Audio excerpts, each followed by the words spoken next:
Hey everybody, welcome to the first DIY video for DogeMods, where you're going to be learning how to fuse MDPC-X to your USB cable. And with making a lot of cables, expect your hands to eventually look like this, unless you still want me to make them for you, of course. So here we have a 6-inch piece of USB cable that was pre-cut, and we have our blackest black MDPC-X. We're going to slowly put on the MDPC-X on the cable, as well as leaving approximately a 1/2 inch of exposed cable on each side. Then we're going to take our clear utility heat shrink, which is a 3/8 heat shrink size, and we're going to use the blue flame from the lighter and slowly burn while rotating the cable.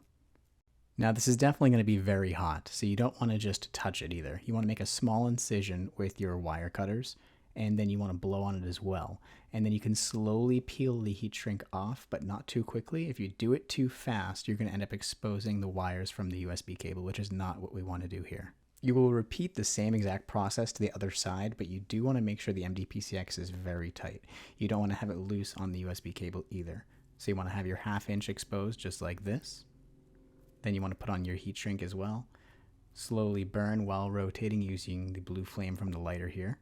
And again, we're going to repeat the same exact process as before. Make a small incision after we blow on it, and then remove the heat shrink very slowly. Then you're going to get your clean burn there. Now this cable, we're going to be using blackest black as a double sleeve MDPC-X. We're not going to be using Tech Flex. You always want to make a burn at the end of the MDPC-X, so that way it doesn't continue to fray as you put it on.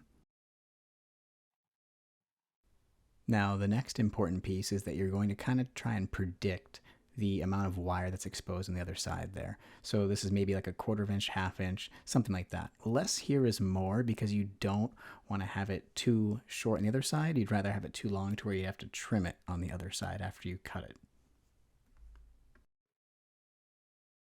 Now, after making our cut here, we're going to use our lighter again.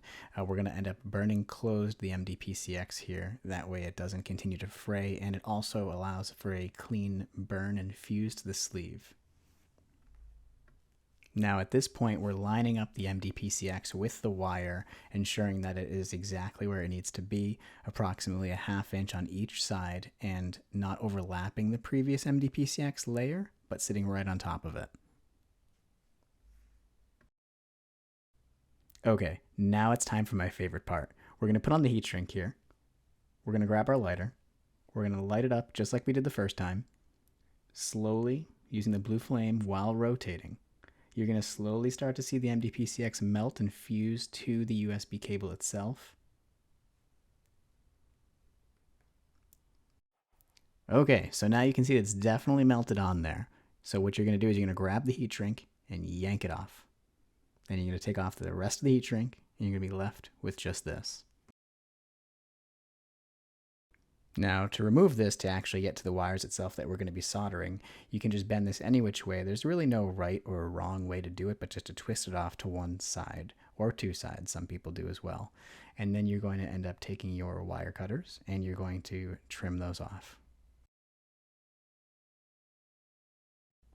And now we're left with the second shield that you have to remove. And you want to be very careful when you do remove this, because you don't want to accidentally damage the inside core wires with your wire cutters. So you just want to slowly cut that off. And you might as well clean up any excess shielding that is on there. You can also clean up the burn marks, cut some of the plastic if you'd like, as long as you obviously do not go past your burn mark. Otherwise you're going to have to reburn it. And now you should have something similar to this. Alright, well thank you for watching. Hopefully this helped, and stay tuned for more DIY cable related videos.